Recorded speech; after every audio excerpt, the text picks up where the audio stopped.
नमस्कार, आप देख रहे हैं इंडिया वॉइस। मैं हूं आपके साथ अमन त्रिपाठी। सीधा रुख करते हैं पानीपत का, जहां से मुख्यमंत्री मनोहर लाल खट्टर संबोधन करते हुए नजर आ रहे हैं। क्या कुछ कह रहे हैं मुख्यमंत्री मनोहर लाल खट्टर, सुनते हैं। यहां से आयोजन किया था, यही वो मैदान है जहां हमने गुरु तेग बहादुर जी का शहीदी दिवस बहुत बड़ी संख्या में हरियाणा के निवासी आए थे। उस कार्यक्रम में भी समाज की खुशहाली का हमने संकल्प लिया था और आज एक बहुत बड़े कार्यक्रम के रूप में अपनी हरियाणा भर की बहनें यहां उपस्थित हुई हैं। एक संयोग ही है और इस संयोग से मैं कहता हूं कि हरियाणा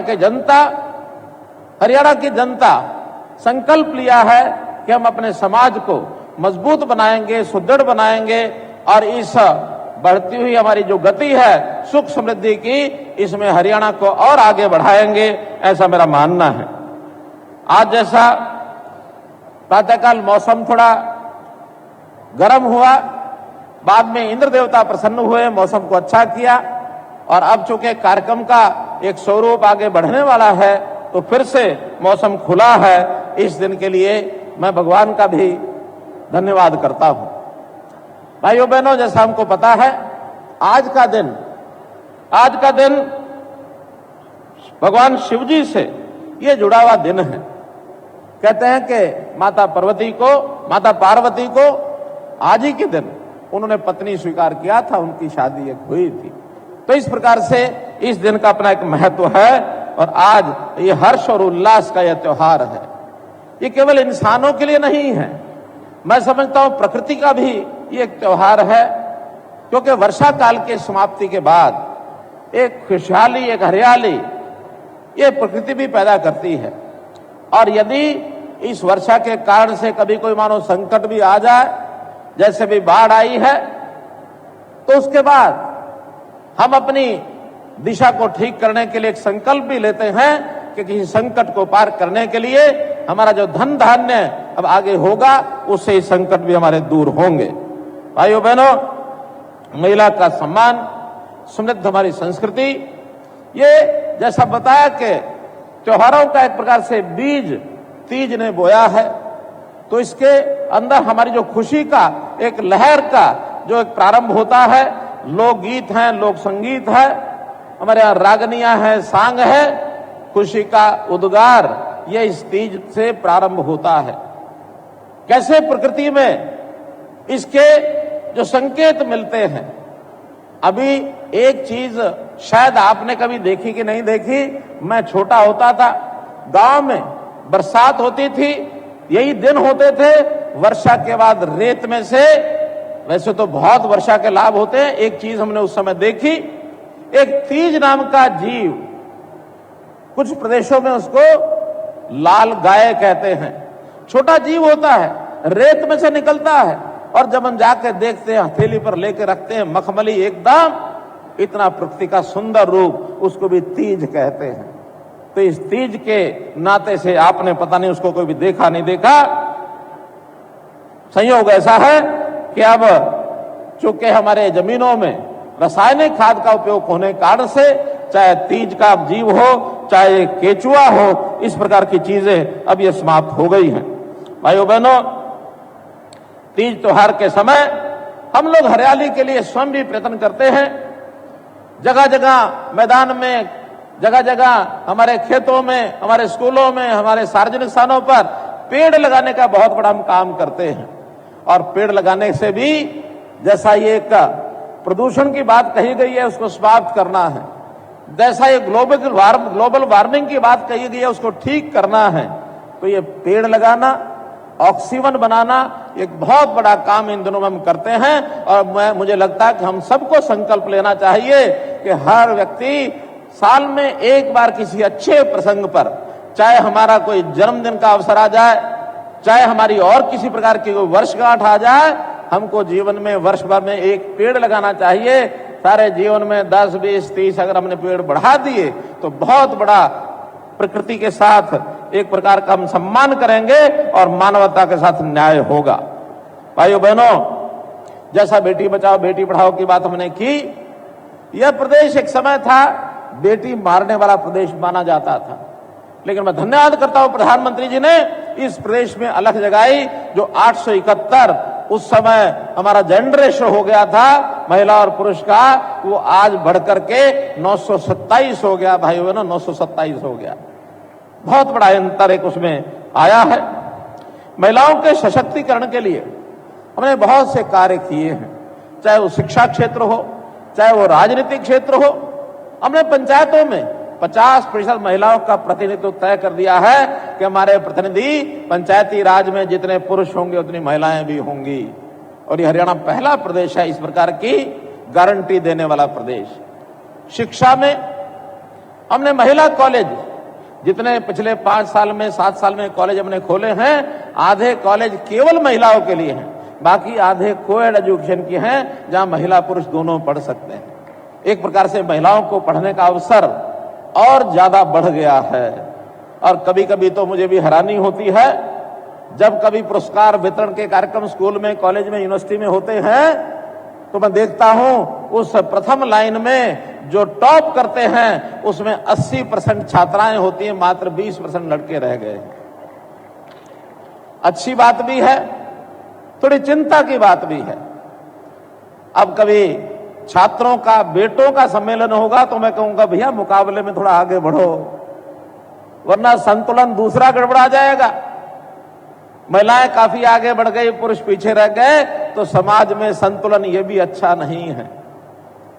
कई प्रकार के दोष हमारे पुरुषों में, बेटों में आ गए हैं। अभी मैं कल पढ़ रहा था, पंजाब में एक मुहिम चलाई गई है, बेटा बचाओ अभियान।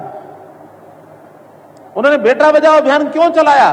क्योंकि हमारे परिवारों के बेटे वो नशे की तरफ, ड्रग्स की तरफ आगे बढ़ रहे हैं, उनका भविष्य अंधकार में हो रहा है। आज पंजाब में है, कल वो हरियाणा में भी हो सकता है। उसकी जिम्मेवारी भी ठीक रखने की हमारी इस मातृशक्ति की है कि अपने बेटे बेटियों को, सबको समृद्ध करना है, तो बेटियों को तरफ भी ध्यान करो। इस नशा के विरोध में जो आवाज उठा सकते हो आप आवाज उठाओ, सरकार आपके साथ खड़ी है, चिंता मत करना। इसलिए महिलाओं के सशक्तिकरण में हमने इनके रोजगार के लिए सेल्फ हेल्प ग्रुप्स बनाए हैं। और मुझे लगता है कि हरियाणा की प्रगति ये बहुत प्रदेशों से काफी अच्छी है। हमारा हरियाणा इस समय 57,376 स्वयं सहायता समूह। कांग्रेस नेता राहुल गांधी लद्दाख दौरे पर हैं। उनकी तरफ से शनिवार को पैंगोंग झील गया, जहां पर उन्होंने बाइक भी चलाई। सोशल मीडिया पर उनकी कई तस्वीरें वायरल हो गई हैं। उन तस्वीरों में राहुल गांधी बाइक चलाते हुए नजर आ रहे हैं। उन्होंने स्पोर्ट्स वियर भी पहन रखा है। उन तस्वीरों में राहुल ने अपने पिता और पूर्व पीएम राजीव गांधी को याद किया है।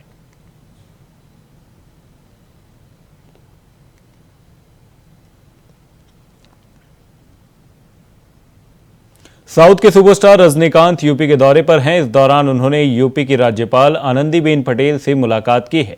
साथ ही अभिनेता रजनीकांत अपनी हालिया रिलीज हुई फिल्म जेलर उत्तर प्रदेश के मुख्यमंत्री योगी आदित्यनाथ को दिखाने के इच्छुक हैं। 3 दिनों की यूपी यात्रा पर शुक्रवार शाम लखनऊ पहुंचे सुपरस्टार रजनीकांत ने मीडिया से कहा कि वह मुख्यमंत्री के साथ ही अपनी फिल्म जेलर देखेंगे।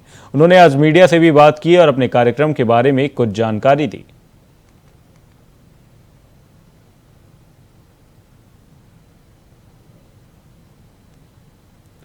आपको बता दें, लखनऊ से अभिनेता रजनीकांत ने राज्यपाल आनंदीबेन पटेल से मुलाकात की है। आपको बता दें, उन्होंने मुख्यमंत्री योगी आदित्यनाथ के साथ अपनी हालिया रिलीज हुई फिल्म जेलर देखने की भी इच्छा जताई है। उन्होंने ये कहा है कि मैं मुख्यमंत्री योगी आदित्यनाथ के साथ ही अपनी हालिया रिलीज हुई फिल्म जेलर देखूंगा।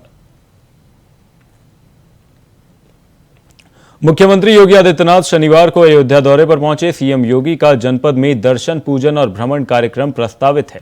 मुख्यमंत्री साकेतवासी महंत श्री रामचंद्र परमहंस दास की समाधि स्थल पर श्रद्धांजलि एवं पुष्पांजलि कार्यक्रम में शामिल हुए। इसके बाद मुख्यमंत्री श्री राम जन्मभूमि परिसर में दर्शन, पूजन तथा मंदिर निर्माण के कार्यों का निरीक्षण करने पहुंचे। सीएम के दौरे को लेकर जिला प्रशासन मुस्तैद दिखा। अब इसी बीच आपको 2 तस्वीरें दिखाते हैं, जिसमें पहली तस्वीर में सीएम ने रामलला के दर्शन किए, वहीं दूसरी तस्वीर में उन्होंने रामलला के लिए बन रहे मंदिर का निरीक्षण किया।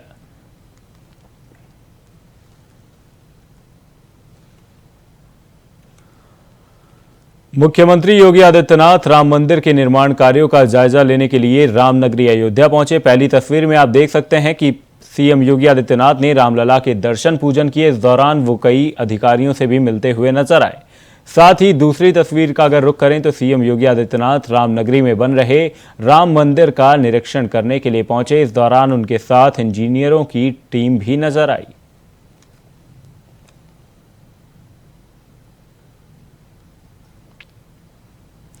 प्रधानमंत्री नरेंद्र मोदी ने बेंगलुरु में चल रहे G20 डिजिटल अर्थव्यवस्था मंत्रियों की बैठक को वर्चुअली संबोधित किया। पीएम मोदी ने शनिवार को अपने संबोधन के दौरान कहा कि आज भारत में 85 करोड़ से अधिक इंटरनेट उपयोगकर्ता हैं, जो दुनिया में सबसे सस्ती डेटा लागत का आनंद ले रहे हैं। उन्होंने आगे कहा कि हमने शासन को और अधिक कुशल, समावेशी, तेज और पारदर्शी बनाने के लिए तकनीक का लाभ उठाया है। उन्होंने कहा कि जन धन खाते, आधार और मोबाइल फोन ने वित्तीय लेन देन में क्रांति ला दी है। वहीं प्राचीन परंपराओं से लेकर नवीनतम तकनीक तक भारत में हर किसी के लिए कुछ ना कुछ है। भारत दर्जनों भाषाओं वाला एक अविश्वसनीय रूप से विविधता का देश है। यह दुनिया के हर धर्म और असंख्य सांस्कृतिक प्रथाओं का घर है।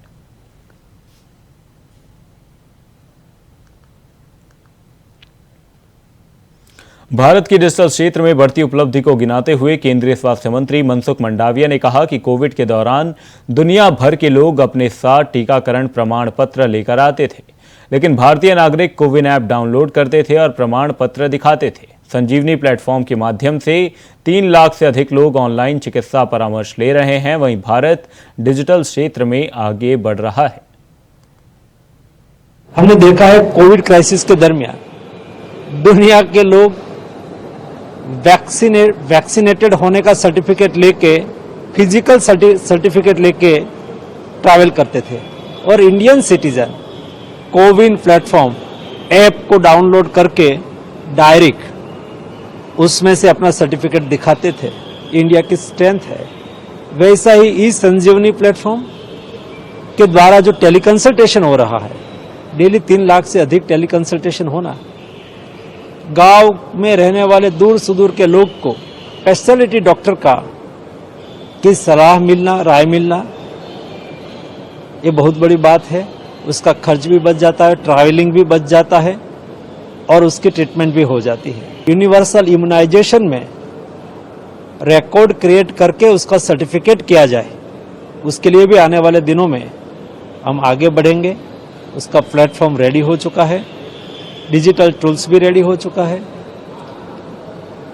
आभा आईडी के द्वारा 40 करोड़ से अधिक लोगों को कवर किया गया है, ताकि डिजिटल रिकॉर्ड, अपना सेल्फ का डिजिटल हेल्थ रिकॉर्ड अपने पास हो। जो भी डॉक्टर के पास जाए अपनी हेल्थ को दिखाने के लिए, तब आभा अकाउंट से डॉक्टर को सारी हिस्ट्री मालूम हो, बहुत ज़रूरी है। बिन जरूरी टेस्टिंग से उसको बचत हो जाती है और यूजफुल डॉक्टर को हिस्ट्री भी मिल जाती है। इस तरह से डिजिटल सेक्टर में इंडिया आगे बढ़ रहा है।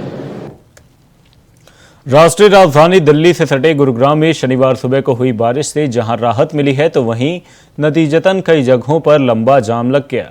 इस वजह से लोगों को एक जगह से दूसरी जगह जाने में काफ़ी दिक्कतों का सामना करना पड़ रहा है। साथ ही आपको बता दें कि गुरुग्राम की सड़कें पानी से लबालब भरी हुई नजर आ रही हैं। जगह जगह जलभराव होने से ट्रैफिक जैम जैसे हालात हो गए हैं। सड़क से पानी हटाने की भी लगातार कोशिश की जा रही है।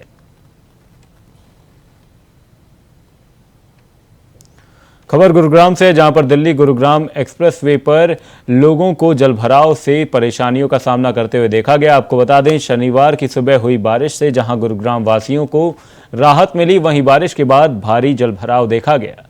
सड़कें पानी से लबालब भरी हुई नजर आई। दिल्ली गुरुग्राम एक्सप्रेसवे पर जल भराव की स्थिति देखी गई और लोग परेशान होते नजर आए। आपको बता दें, वर्किंग आवर में अपने काम पर जाने वाले लोगों के लिए खासी दिक्कत का सामना करना पड़ा। आपको बता दें, गाड़ियां पानी में रेंगती हुई नजर आई।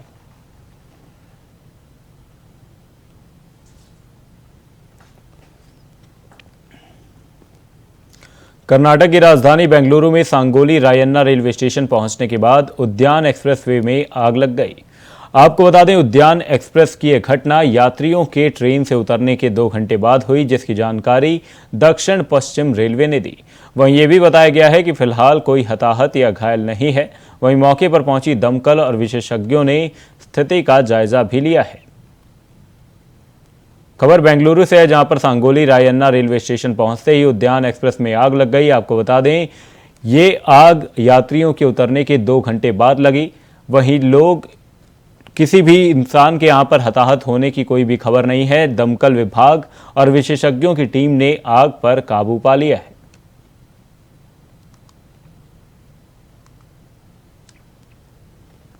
राजस्थान के अलवर से मॉब लिंचिंग का नया मामला सामने आया है। दरअसल अलवर के बानसूर में लकड़ी काटने आए 3 मुस्लिम युवकों की 1 दर्जन से ज्यादा लोगों की भीड़ ने पिटाई कर दी। वहीं भीड़ ने एक युवक की पीट कर हत्या कर दी, जबकि 2 अन्य मुस्लिम युवक घायल हो गए। जानकारी के मुताबिक फॉरेस्ट कर्मियों की गाड़ी में भरकर 8 से 10 लोग आए थे। बता दें कि ग्रामीणों ने जेसीबी लगाकर रोका और मारपीट की। अलवर के हरसौरा थाने में फिलहाल ये मामला दर्ज किया गया है। सोरा को गांव है यहाँ पर नारोला गांव है। नारोला गांव में कोई मारपीट की इतला मिली थी उसको। ये गांव में किसी के साथ मारपीट हो रही थी, जिस पर ये पहुंचा वहां पर। तो वहां इसको एक तो मजरूर ज्यादा था, सीरियस था, 2 और थे साथ में, 3 लोगों को ये लोग वहां से लेके आए और जो मारपीट करने वाले थे वो वहां से मौके से भाग गए सारे जो भी थे। उसके बाद इन्होंने इनका इलाज कराया हरसौरा पीएससी में। वहाँ एक को रेफर किया गया था कोटपुतली में। उसकी इलाज के दौरान डेथ हो गई। फिर इनके परिजनों को सूचित किया गया। परिजन सुबह आए, परिजनों ने मुकदमा दर्ज कराया है। हरसौरा साहब ने हमने मुकदमा दर्ज कर लिया है। कुछ लोगों को हमने हिरासत में। मुरादाबाद में समाजवादी पार्टी से 3 बार के विधायक मोहम्मद फहीम का एक वीडियो तेजी से सोशल मीडिया पर वायरल हो रहा है। दरअसल मोहम्मद फहीम अपने विधानसभा क्षेत्र के एक सरकारी स्कूल का मुआयना करने पहुंचे थे, जहां कक्षा 8 के बच्चों ने उन्हें पहचानने से ही इनकार कर दिया। हालांकि इस वायरल वीडियो में नजर आ रहा है कि जब सपा विधायक ने बच्चों से देश के प्रधानमंत्री और प्रदेश के मुख्यमंत्री के नाम भी पूछे, जिसका बच्चों ने सही जवाब दिया।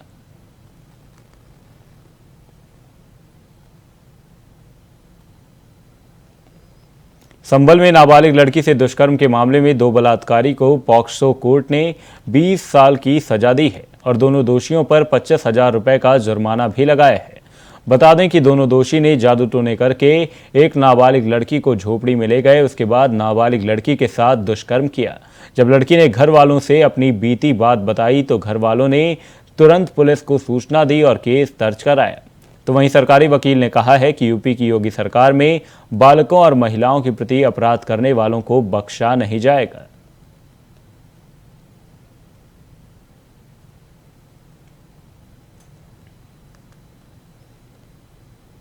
हरदोई में शराब उधार न देने से गुस्साए लोगों ने शराब ठेके पर जमकर तोड़फोड़ की और देशी शराब ठेके पर जमकर हंगामा किया। वहीं शराब ठेके से 10 कदम दूर पुलिस बूथ है, लेकिन पुलिस ने मामले की सुध नहीं ली। वहीं आरोपी हंगामा और तोड़फोड़ कर मौके से फरार हो गए।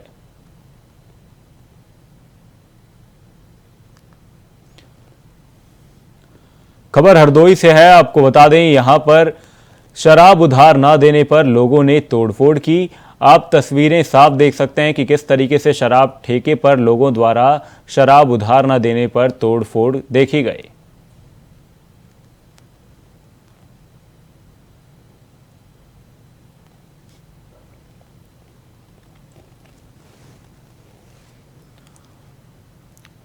रुक करते हैं पंजाब से आ रही अगली बड़ी खबर का। पंजाब के शिक्षा मंत्री को जहरीले सांप ने काट लिया है।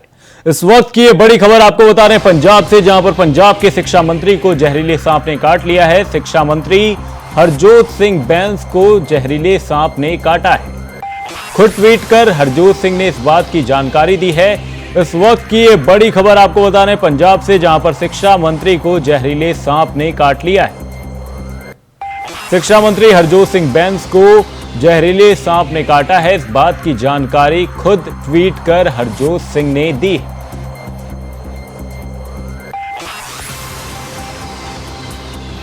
इस वक्त की बड़ी खबर पंजाब से सामने आ रही है, जहां पर शिक्षा मंत्री हरजोत सिंह बैंस को जहरीले सांप ने काट लिया है। खुद ट्वीट कर हरजोत सिंह ने इस बात की जानकारी दी।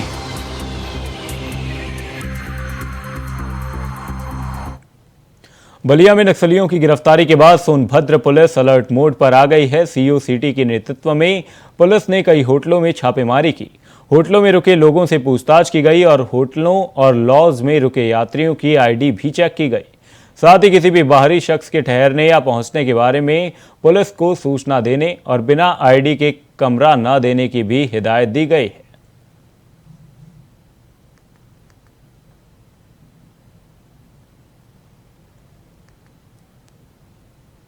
सिद्धार्थनगर में कोटेदार की दबंगई का मामला सामने आया है, जहां कम राशन देने का विरोध करने पर कोटेदार ने युवक को गालियां दी। जानकारी के अनुसार 6 यूनिट पर 30 किलो की बजाय 27 किलो राशन दे रहा था। मामले का वीडियो भी वायरल हो रहा है। आपको बता दें, लोटन ब्लॉक क्षेत्र के सिनहुरवा के कोटेदार का ये वीडियो बताया जा रहा है और ये भी बताया जा रहा है कि ये वीडियो 3 दिन पुराना है।